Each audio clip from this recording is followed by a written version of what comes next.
So the Atlanta Hawks, as I record this video, are about to get their 5th win in a row, beating the Bucks in Milwaukee tonight. Super impressive win and super impressive winning streak in general for the Hawks, with 2 wins over the Cavs also mixed into this recent winning streak. And they look like a team that all of a sudden seems like they're very much figuring things out on both the offensive and the defensive end of the court. I like the look of this team a lot. I think they have real depth, and I think they're a squad that is establishing themselves as a super solid playoff team in the Eastern Conference, in an Eastern Conference that really only has 5 teams that I feel confident about as like true playoff good teams. And that obviously is the aforementioned Cavs, aforementioned Bucks, as well as the Celtics, Magic, and Knicks. Would not be shocked at all right now if the Hawks are that 6th team in the Eastern Conference. Now, do I think this is a team that has championship aspirations or even real aspirations to make a deep run in the playoffs? Absolutely not. I don't see that as particularly realistic. But I think they're a team that is exceeding expectations this year and is really figuring out a core that they can build on into the future. I like the looks of this Hawks team a lot, and they've been playing really well as of late. So I want to give them some props, and I want to talk about them in this video. Before we hop into it, if y'all haven't already, make sure you hit that subscribe button. Help me push towards the 1,000 subscriber mark on the channel, less than 50 subscribers away. Trying to get this channel monetized. I'd really appreciate it if y'all do subscribe. Without further ado, let's hop right into it. Let's talk. So they just finished, as I'm recording this, beating the Bucks 119-104 to go to now 12-11. Records haven't updated as of yet. But another very, very solid victor. I mean, Risa Shea was good. Jalen Johnson, who I think is probably actually their best player, with a 23-point, 13 rebound, 5 assists, double-double. Another really, really good game for Jalen Johnson. Clint Capella had himself a solid game with 17 boards.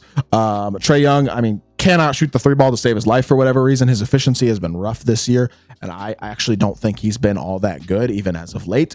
But as a whole, they've been good. They've been a high-effort, competitive team doing a lot of good things, and recently things have been very, very sharp for the Hawks. I think the return of DeAndre Hunter has been a big addition for this Hawks team. He's played really well, and Bogdan Bogdanovic coming off the bench is nice. I feel like the duo of Capella and Okongwu isn't the best center duo in the league, but it's not terrible either. I think Okongwu especially has turned into a really solid player and definitely has the potential to be a very good NBA big man for a long time, as my dog Archer wants to say hi. But point being, I like this Hawks team. I like their depth. I like this roster. I think they're very, very solid. I think they're playing really good basketball as of late, and I kind of want to dive into why that is. So let's start with Jalen Johnson. He is having a great year, shooting the 3-ball efficiently, a very efficient inside the painted area. Obviously, he's averaging basically a double-double, 20 and 10 pretty much, having a really, really good year. Trae Young, his efficiency from 3 has been really bad, about 32% from 3. That's even going to dip down below 32% from 3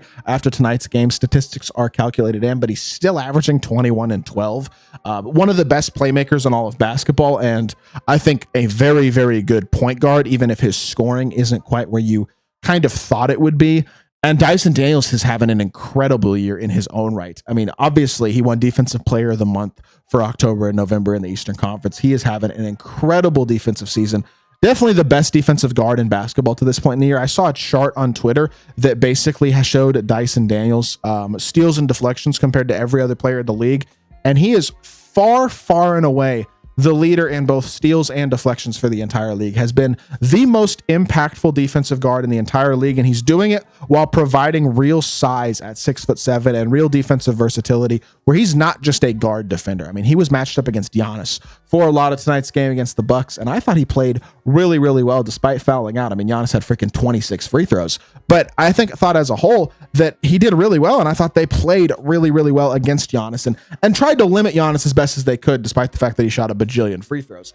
The defensively, I honestly have been pretty impressed by this team as of late, and I think Dyson Daniels is a big reason why. Obviously, DeAndre Hunter returning recently, playing well this year, shooting over 42% from 3, averaging 18 a game in his own right.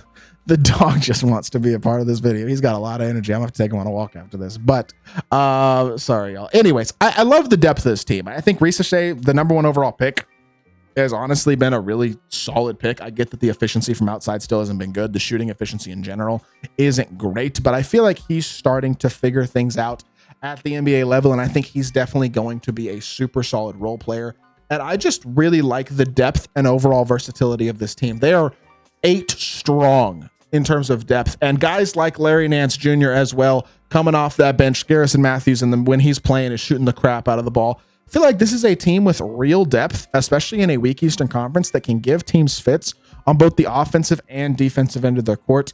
And I mean, a very impressive 5-game winning streak. You don't beat the Cavs twice and the Bucks and just shake your head and ignore it like it's nothing. I mean, it's not nothing, and it matters. If you can compete and win against the top teams in the East, then you're going to set yourself up really, really well to be a confident, comfortable playoff team this year. And this is the type of improvement, I think, if you're the Hawks, that you were looking for this year. Signs of growth, signs of real talent. That DeJounte Murray trade is looking like an absolute steal. Getting Dyson Daniels, getting picks, getting Larry Nance. Like, the amount of value that they got for Dyson Daniels is really, really great. Or for DeJounte Murray, I should say, has been really, really great. And I like this team more than I've liked the Hawks in years. This is a team that, since they made the conference finals in 2021, was mediocre to bad every season since. And this year seems like the year where they are finally getting back to being a good, competitive Eastern Conference team, a confident, solid playoff team, and building a core that can progress into the future. I mean, Jalen Johnson is young and hyper talented. Dyson Daniels is still only 21 years old, I believe, maybe 22. I think Basketball Reference actually will tell me how old he is. Yeah, he's still 21. I mean, even DeAndre Hunter, Trae Young, guys like that are still relatively young. Risa Shea is the #1 pick, is a young player in his own right. The Hawks have been really, really good, and I think they have had a very, very impressive run as of late, and are setting themselves up in the weak Eastern Conference to be a serious playoff contender. When you look at the standings right now, there's not another team in the East, especially with how bad the Pacers have been playing recently, that to me feels like a real threat for that 6th seed, except for maybe the Heat. But the Heat have some real questions that I think they need to answer in their own right. And while the Hawks do still have a negative net rating, have been about league average offensively and a little below league average defensively for the season, I feel like as of late, they've really started to figure some things out. 5 wins in a row is nothing to laugh at, especially over the competition they're doing it against. And I think they're setting themselves up for a really good stretch later on this year, and a team that could really build on some of the momentum they've been playing with as of late and get themselves positioned to make a run in the Eastern Conference this year and be a very solid playoff team. And it's the type of growth that you want to see for a mostly young roster, young team that likely will have a lot of these pieces together for years to come.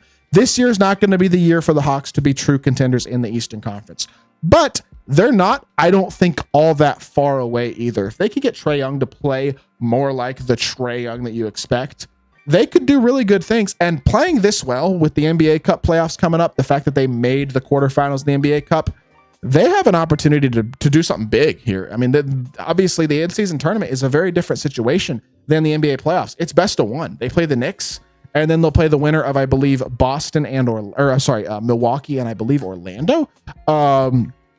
And I feel like they could, the way they're playing right now, maybe they make a run in the NBA Cup. Like this, it's best of one. They're playing great basketball right now. They could be a dark horse threat for the NBA Cup, no doubt about it. And a team that kind of can establish themselves in that NBA Cup and over these next couple weeks as a real team to be reckoned with in the Eastern Conference. So I've liked a lot of what I've seen out of the Hawks recently. I hope to see it continue. And I'm sure if you're an Atlanta fan, it's nice to have a team that you can root for and feel confident about. They're going to play with effort. They're going to play with energy. They're going to share the ball. They've been passing the ball really well as of late.